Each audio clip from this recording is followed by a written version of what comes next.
Привет, друзья! Предлагаю отведать с гостями вкуснейшим паровым блюдом мантами с тыквой. Приготовленные из пресного теста манты с начинкой из свежей, яркой красавицы тыквы получаются невероятно сочными, питательными и вкусными. Итак, делаю в первую очередь тесто для мантов. Кладу только желток 1 штук в воду сразу. Это придаст тесту немного желтоватый оттенок, да и мягкость тоже придаст. Воду тоже слегка подсаливаю и перемешиваю. Выливаю водичку не сразу, а в 2-3 приема где-то. Так жидкость распределится более равномерно и не будет комочков. Растираю вначале муку в крошку и подливаю водички. Собираю муку в одно целое и замешиваю очень крутое и тугое тесто. Тесто для мантов должно быть твердым. Так можно будет тонко раскатать тесто и не будет рваться донышко, как тряпочка. Придаю тесту более плоскую форму и кладу сразу в пакет целлофановый и убираю в холодильник на несколько часов, а лучше всего на ночь. А вот начинку из тыквы лучше делать сразу перед лепкой. Тыкву я взяла небольшую. Мне нравится этот сорт тыквы. Называется японская. Она очень яркая и сладкая. Кожица у нее тонкая, но несъедобная. Поэтому ее я срезаю. Семена тоже не использую. Затем можно ее мелко нарезать. Или, как я, просто натереть на крупной терке. Солю ее и перемешиваю, чтобы она немного впитала в себя в соль и стала немного мягкой. Беру 2 большие луковицы. Лука не жалейте. Режу на небольшие тонкие полукольца. Ставим в сковородку и обжариваем лук на небольшом количестве сливочного масла и растительного. Жарим лук до мягкости.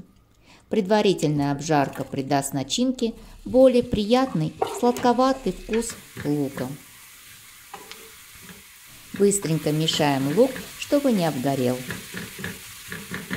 Если тыква выделила много сока, то сливаем ее.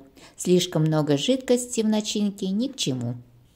Кладу в начинку лук обжаренный, сахар немного и черный перец по вкусу. Если тыква у вас не сладкая, то можете смело добавить еще сахара.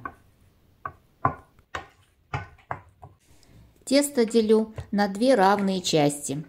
Вторую половинку убираю в пакет и раскатываю небольшую колбаску, так можно сказать. Если липнет к рукам или столу, то присыпайте мукой. Режу колбаску на небольшие кусочки, не более 20 грамм. Собираю все в кучу и присыпаю мукой. Перемешиваю кусочки теста и придаю им круглую форму, надавливая сильно ладошкой. Убираю все в пакет, чтобы не обсохли, и по одному вытаскиваю, раскатываю скалкой.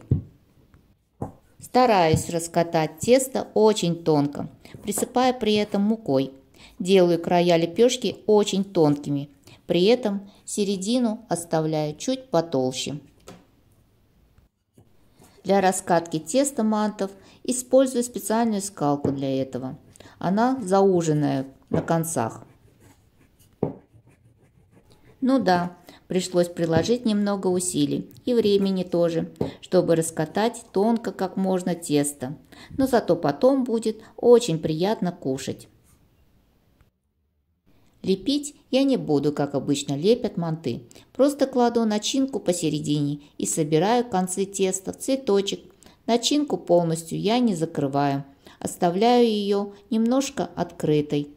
Затем прижимаю ее слегка сверху. Делаю такую равномерную тоненькую оборочку. Можно ее подправить прямо на столе. Защипать где нужно. Необычная и удобная, главное, лепка. Парить буду в мантоварке, застелив предварительно силиконовым ковриком. Можно просто смазать лист маслом. Сбрызгиваю водичкой пульверизатором, чтобы тесто было влажным.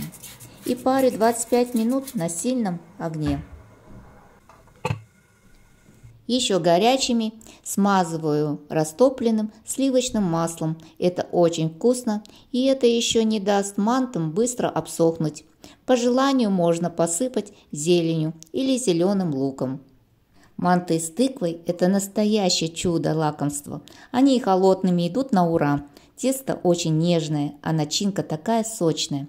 Конечно, такое блюдо, к сожалению, готовят не каждый день, так как очень хлопотно. Но на праздник или выходные я обязательно стараюсь их готовить побольше. Если это видео было полезным для вас, то ставьте лайк. Это лишь секунда вашего времени, а для меня это огромная мотивация, чтобы снимать для вас, любимых моих, видео. С вами была Наталья. Пока-пока!